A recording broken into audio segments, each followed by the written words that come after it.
Selamat pagi Bu Ayu. Selamat pagi Bu. Ya, apa kabarnya hari ini? Ya. Terima kasih ya Bu Ayu sudah meluangkan waktunya untuk proses supervisi akademik yang akan kita lalui. Jadi pada proses supervisi akademik ini ada 3 tahapan yang akan Ibu lalui. Yang pertama adalah pra-observasi, yang kedua adalah observasi, yang ketiga adalah pasca observasi. Adapun tujuannya supervisi akademik ini adalah untuk mengetahui dan juga untuk mengevaluasi pembelajaran yang Ibu lakukan nantinya. Kemudian juga untuk menambah pengetahuan dan membantu proses pembelajaran Ibu agar lebih maksimal ke depannya. Baik Ibu, dalam proses pra-observasi ini ada beberapa pertanyaan yang ingin saya sampaikan, yang ingin saya ajukan. Apakah Ibu bersedia menjawabnya? Bersedia. Terima kasih ya Bu Ayu. Baiklah Bu Ayu, kira-kira tujuan pembelajaran yang seperti apa yang ingin Ibu capai di PBL nanti? Baik, di proses belajar mengajar nanti, tujuan pembelajaran yang ingin saya capai yaitu peserta didik mampu mengenal dan mengimplementasikan konsep fungsi baik itu output maupun baik output dan inputnya sebagai mesin komputasi. Oke, jadi Ibu ingin mengenalkan kepada peserta didik tentang konsep fungsi output dan juga input dari komputerisasi. Yang kedua Ibu, bagaimana area pengembangan yang ingin Ibu capai? Baik, untuk area pengembangannya itu ada area pengembangan pengetahuan. Peserta didik itu mampu tahu tentang teori mengenai fungsi output dan input. Kemudian juga area keterampilan di mana peserta didik itu dapat mengimplementasikan dirinya menjadi sebagai kerja sebagai sebuah mesin. Oke, jadi Ibu ingin mengembangkan di bidang atau di bagian pengetahuan dan juga keterampilan tentunya ya Bu. Oke, yang ketiga Ibu, bagaimana rancangan pembelajaran yang akan Ibu gunakan nanti di kelas dalam proses pembelajaran? Rancangan yang ingin saya gunakan, rencananya saya ingin menggunakan model PBL, problem listening berbasis masalah, yang saya integrasikan menggunakan pembelajaran berdiferensiasi. Kemudian juga saya ingin menggunakan pendekatan sosial emosional dari. Oke, jadi dalam proses pembelajaran rancangan yang digunakan adalah Ibu akan menggunakan model PBL yang diintegrasikan dengan pengetahuan yang berdiferensiasi dan juga akan menggunakan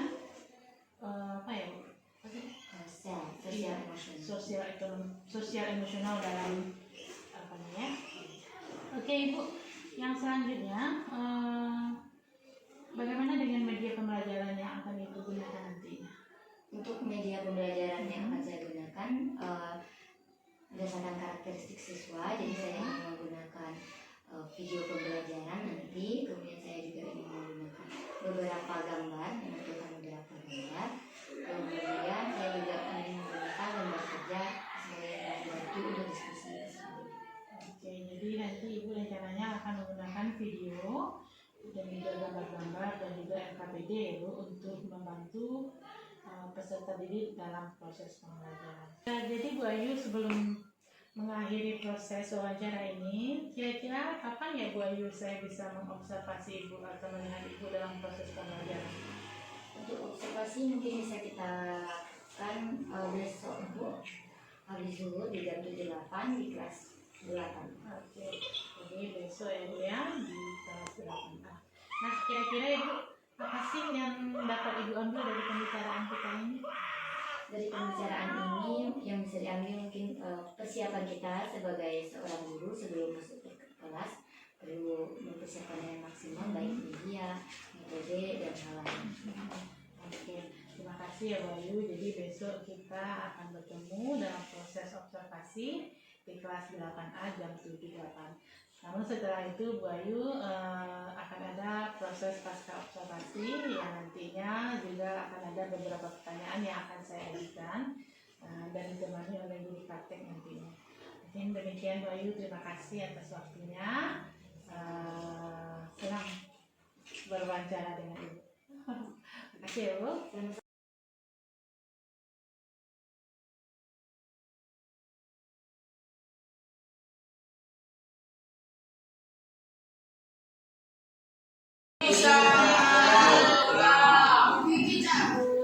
Diki dan ada yang sakit? Baik, kita lanjutkan pembelajaran kita pada pertemuan kedua. Minggu kemarin kita sudah belajar juga informatika terkait refleksi pembelajaran yang sudah kita lakukan di kelas dulu dengan ya ada software dan juga ada hardware. Nah, untuk hari ini kita lanjutkan pada bab berpikir komputasional. Nah, sebelumnya Ibu tanya dulu gimana kabarnya hari ini?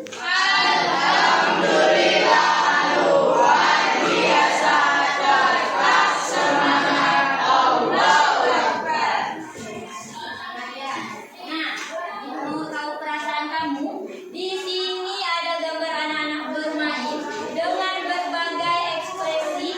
Ada yang mungkin lagi bingung, ada yang sedang jahit-jahitnya pengen minta kepala temannya.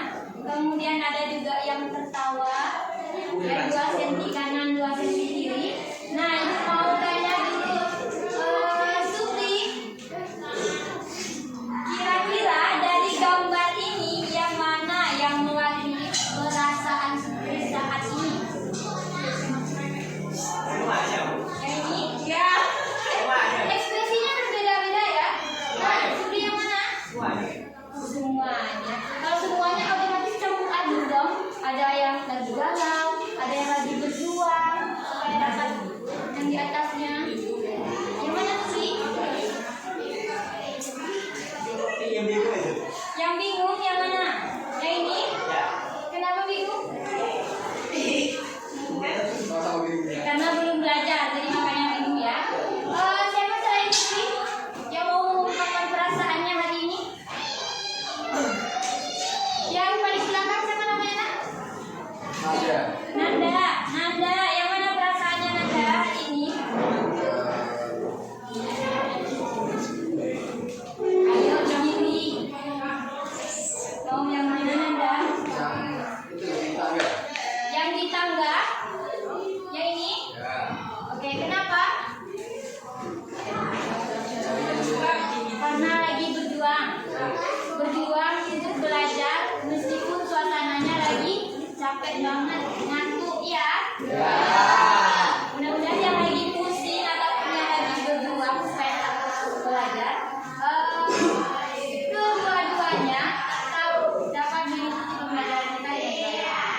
Oke, kita lanjutkan. Nah, ini adalah aturan belajar kita yang telah kita sepakati, di mana kamu tidak boleh makan di kelas, kemudian tidak boleh mencontek dan harus aktif tersenyum ya, aktif dan tersenyum. Kemudian fokus nanti dalam diskusi karena kita memakai model pembelajaran PBL dalam pembelajaran ini.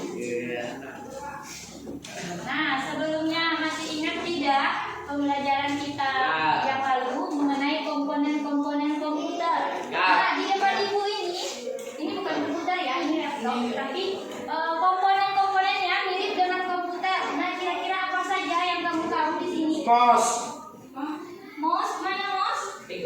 Nah, ini ya, ada mouse, bagian dari komputer juga atau bagian dari laptop, bukan tikus ya. Kemudian ada apa lagi? Yang mana yang keyboard? Tuh ya, untuk alat input kita. Kemudian apa lagi? Kalau di komputer ada apa lagi? Flash disk. Ya, itu juga punya flash disk. Yang warna hijau ini. Apa lagi? Monitor. Berarti monitor sama layar itu sama. Bahasanya saja yang berbeda. Yang untuk tempat dekat dengan memori.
bagaimana cara kerja komputer sehingga komputer tersebut dapat membantu manusia untuk menyelesaikan beberapa masalah dalam kehidupan sehari-hari.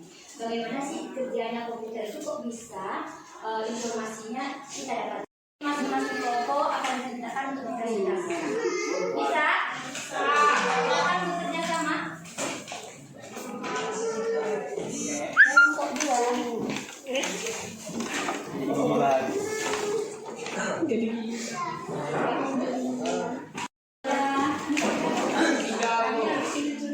Dan kelompok. Lembar kerjanya masing-masing. Silakan kelompok 3 bacakan satu paragraf. Kelompok 3 salah satunya silakan bacakan satu paragraf. Bobo ya. Bobo ya. Bobo sedang bermain ke sebuah laut membuat kue. Dengarkan ya. Untuk adonan kue menjadi bentuk-bentuk tertentu. Mengalir di sepanjang jalur yang akan membawanya ke pintu keluar dan tandai dengan jumlah. Lanjut kelompok 4, silakan lanjutkan bacanya satu paragraf 3.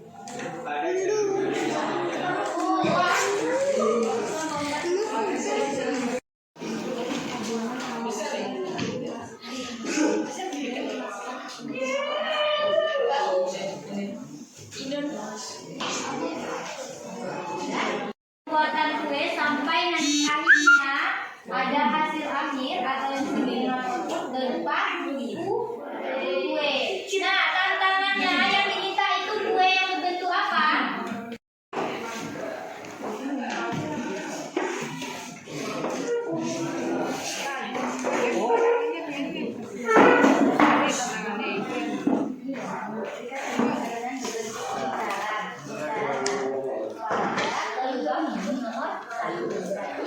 Pada pintu nomor 1 kita masukkan lingkaran. Ingat perintahnya ini. Kalau persegi maka dia akan menjadi segitiga. Kita masukkan ada 3 proses dalam program sini. Setiap proses ini ada perintah-perintahnya. Ini perintah pertama, kedua, ketiga.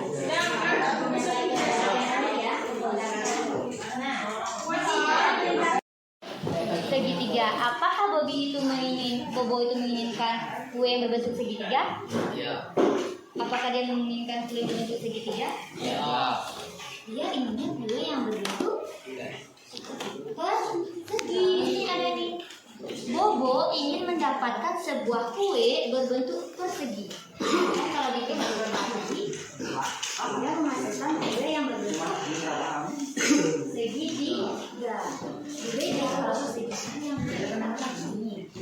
Itu segi. Kalau segitiga ini tidak itu dong jalan yang harus diambilnya. Dan coba kamu cek lagi yang bagian B, C dan D yang nah, berikannya yang B. Berikan input adonan berbentuk segitiga ke lubang atau pintu nomor 3. Nomor 3 ya, pintu nomor 3 yang mana? Ini. Yang dimasukkan inputnya apa?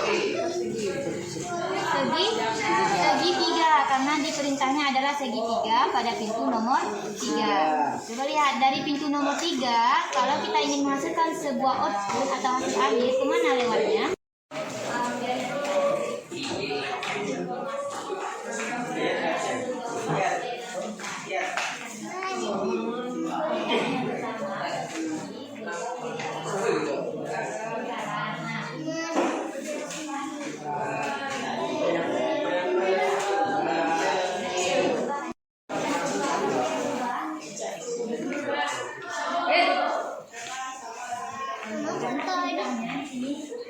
Semuanya silakan ambilnya keluar ke kelompok perintah ya. Kelompok 3 sampaikan perintah A, kelompok 4 nanti perintah B, ini C dan ini D.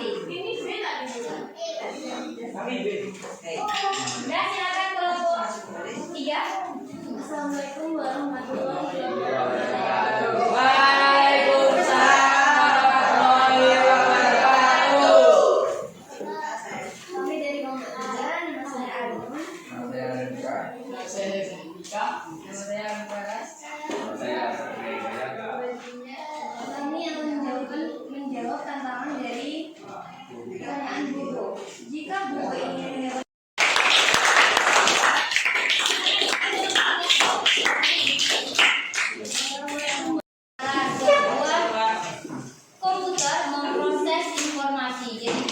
banyak informasi yang masuk di dalam komputer, kemudian nanti akan terjadi sebuah pengolahan di dalam komputer tersebut. Di dalam komputer tersebut memiliki perintah-perintah yang mengubah informasi awal menjadi informasi akhir. Informasi awal disebut dengan apa? Input atau output?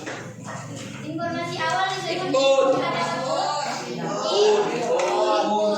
Kemudian diproses dalam sebuah sistem informasi berupa perintah-perintah. Perintahnya 1, 2, 3, 4 atau banyak? Banyak.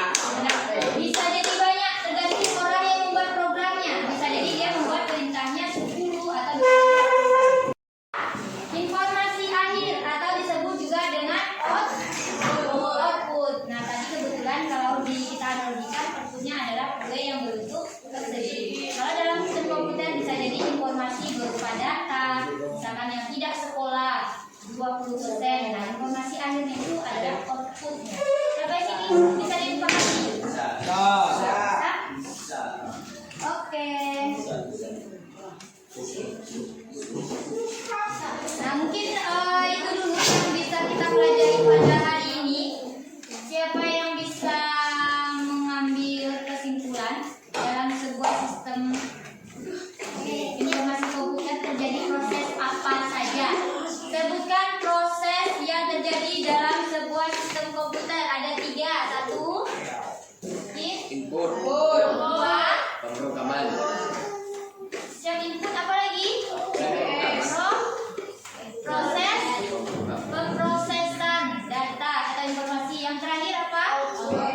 Output berupa informasi akhirnya. Nah, sampai sini bisa dipahami? Bisa. Ada pertanyaan? Ya.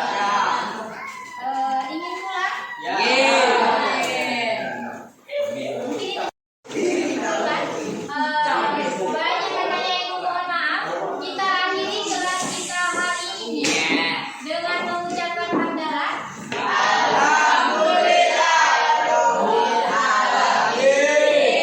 Pengumuman terakhir, silakan LKS-nya itu kamu lengkapi sesempurnanya dan dikumpulkan minggu depan. Diskusikan dengan teman kamu di rumah. Paham? Silakan tutup dengan doa.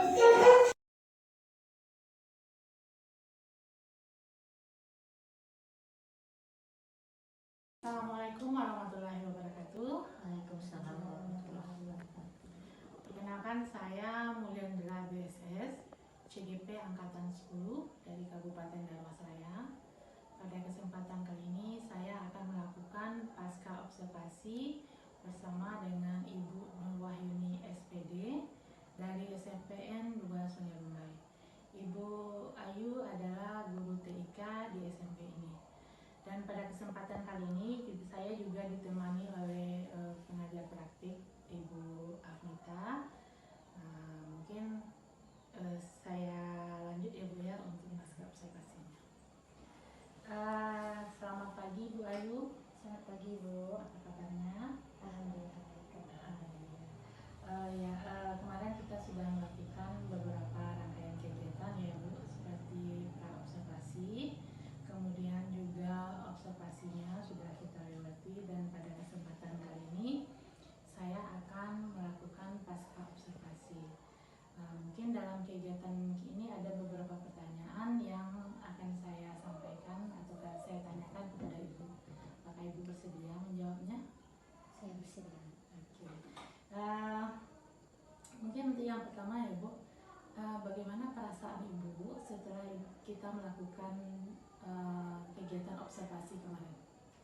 Baik, terima kasih sebelumnya Ibu. Perasaan saya setelah kita melaksanakan observasi kemarin tentunya senang karena proses pembelajaran secara keseluruhan berjalan cukup baik, meskipun ada beberapa halnya yang perlu saya tingkatkan. Oke, jadi alhamdulillah Ibu observasinya sudah berjalan dengan baik. Jadi kira-kira Ibu setelah kita melakukan observasi, apakah tujuan pembelajaran yang Ibu rencanakan itu sudah tercapai? Baik, untuk tujuan pembelajaran ketika kita observasi itu ada 2 buah tujuan terkait dengan berpikir komputasional. Secara keseluruhan peserta didik sudah mencapai tujuan pembelajaran tersebut. beberapa peserta didik yang karena kekurangan aktifnya dalam belajar sehingga tujuan pembelajaran tersebut tidak seutuhnya tercapai. Oke, jadi tujuan pelajaran sudah terlaksana ya Bu, tapi belum semuanya bisa diterima oleh siswa mungkin ya Bu ya. Jadi kira-kira dari tujuan yang tadi Ibu lakukan dan ada kendalanya, kira-kira apa sih kegiatan atau tindakan yang Ibu lakukan untuk kedepannya gitu agar tujuan pembelajaran ini bisa tercapai seutuhnya gitu. Mungkin kedepannya saya akan lebih meningkatkan lagi keaktifan peserta didik di dalam belajar, karena kalau peserta didik itu semuanya aktif dalam belajar, otomatis kan tujuan pembelajaran itu akan semakin baik tercapainya. Kendalanya kemarin itu karena beberapa peserta didik itu kurang aktif dalam belajar, sehingga mereka ada beberapa orang yang tujuan pembelajarannya masih kurang tercapai. Jadi kendalanya ada sebagian ya Bu ya yang belum bisa menangkap tujuan pembelajaran dari yang Ibu berikan. Kira-kira Ibu di area pengembangan bagian mana yang akan Ibu tingkatkan dalam mengatasi kendala yang Ibu hadapi? Area pengembangan yang mungkin akan ditingkatkan mungkin di bagian pengetahuannya Bu. Dengan mungkin saya akan masih menggunakan proses pembelajaran berkelompok, hanya saja mungkin dalam kelompoknya kedepannya saya ingin kelompok itu lebih heterogen lagi, sehingga mereka bisa juga tutor sebaya. Kemudian kalau kemarin itu jarak antar kelompoknya itu cenderung dempet, sehingga saya lihat itu kurang kondusif karena antar kelompok itu ada yang saling berkomunikasi. Mungkin besok pembelajaran selanjutnya jarak antar kelompok pun akan saya atur sedemikian rupa agar mereka lebih fokus belajar di kelompoknya sendiri. Jadi strategi dalam BBM-nya ya Bu ya. Oke Bu, kemudian Ibu kira-kira dari masalah yang Ibu sampaikan tadi ini kan kurang, tidak semua ya anak bisa menangkap apa yang Ibu sampaikan gitu kan. Oh iya, tadi ada ya Bu ya penyebab anak tidak tidak bisa mencapai itu apa tadi Bu? Berdasarkan yang sudah dilakukan kemarin itu secara keseluruhan penyebab beberapa peserta didik itu tidak aktif. Yang pertama itu mungkin dari media yang saya gunakan. Saya menggunakan salah satunya LKPD Bu. Cuma LKPD-nya ini karena keterbatasan waktu itu printernya juga bermasalah, jadi tidak bisa diprintkan untuk satu orang. Jadi satu kelompok yang terdiri dari 5 sampai 6 peserta didik hanya saya berikan 1 sampai 2 LKPD, sehingga yang saya sudah berusaha untuk mendorong peserta didik mengerjakan secara bersama-sama, tetapi ada beberapa peserta didik yang karena biarkan temannya saja bekerja sehingga dia tidak mau, mungkin karena tidak ada tugas seperti itu. Jadi kedepannya itu saya maunya mungkin dari awal saya berikan ke arahan kepada anak-anak, kalau nanti di akhir pembelajaran kita akan ada evaluasi berupa soal-soal, mungkin saya akan buat di wall atau quizzes. Kemudian nanti setiap anak akan menjawab satu soal, jadi mereka harus fokus belajar agar mereka bisa nanti menjawab soal yang mereka belum tahu soalnya itu yang bagian mana. Oke, jadi nanti juga akan ada variasi pembelajaran ya Bu ya. Oke. Bu, bisa kira-kira Bu ya bisa disampaikan atau ditegaskan lagi bagaimana cara atau solusi yang akan Ibu lakukan terhadap masalah yang Ibu hadapi tadi? Beberapa solusi yang akan saya lakukan, yang pertama yaitu mulai dari pengkondisian peserta didik dengan mengatur baik itu jumlah ataupun keheterogenan peserta didik dalam kelompok. Kemudian saya juga berencana untuk membuat media pembelajaran yang lebih menarik agar peserta didik tidak bosan. Kemudian mungkin untuk pendiskusian LKPD selanjutnya, kalau kemarin 1 atau 2 LKPD yang saya gunakan, mungkin 1 atau 2 hari sebelum pembelajaran LKPD itu mungkin secara e-learning sudah saya berikan ke peserta didik sehingga peserta didik bisa membaca, dan harapannya mungkin saya juga akan menyediakan masing-masing peserta didik itu memiliki LKPD, jadi mereka bisa menuliskan hasil kerja kelompok mereka di LKPD mereka masing-masing. Oke, jadi ini saya rasa itu penyelesaian permasalahan yang sudah sangat terencana ya Bu. Nah, kira-kira dari solusi yang sudah Ibu pikirkan dan rancang tadi, kira-kira kapan nih Ibu mau melaksanakannya? Insya Allah saya akan melaksanakan pembelajaran lagi minggu depan, mungkin bisa dilakukan minggu depan. Oke, jadi minggu depan ya Bu ya. Mudah-mudahan apa yang direncanakan, apa yang solusi yang sudah dirancang itu bisa terlaksana dengan baik. Ngomong-ngomong Bu, boleh ya kalau nanti kita bincang-bincang lagi, istilahnya kalau sudah ada cerita positifnya nih, oh Bu saya sudah dapat gini-gini solusinya gitu kan. Jadi nanti kita cerita lagi. Dari yang sudah kita bicarakan tadi dari awal sampai akhir, kira-kira bagaimana perasaan Bu? Perasaan saya senang karena solusi dari permasalahan yang kemarin terjadi di proses pembelajaran saya, untuk kedepannya sudah tergambar langkah-langkah perencanaan apa yang akan saya lakukan di kelas, dan mudah-mudahan tidak ada kendala atau mungkin kendalanya minimal agar pembelajaran di kelas yang saya lakukan lebih optimal. Oke, mudah-mudahan sukses ya Bu. Mungkin itu saja pertanyaan yang bisa saya pasca observasi yang bisa saya lakukan. Mudah-mudahan pembelajaran Ibu ke depannya bisa lebih baik lagi dan kita dapat mengambil hal-hal positif dari apa yang sudah kita lakukan ini. Terima kasih ya Bu. Good luck. Baiklah Bu Ayu, setelah pasca observasi ini mungkin ada beberapa menarik yang akan disampaikan oleh Ibu PP kita. Ada Ibu, silakan. Terima kasih kepada Ibu Ian sama Ibu Ayu. Baiklah, mungkin sedikit umpan balik dari saya sebagai tenaga praktek. Seperti percakapan yang telah Ibu lakukan itu pasca observasi. Di sini tadi ada praktek. Seperti percakapan yang telah Ibu lakukan itu pasca observasi. Di sini tadi percakapannya sudah sesuai dengan prinsip coaching.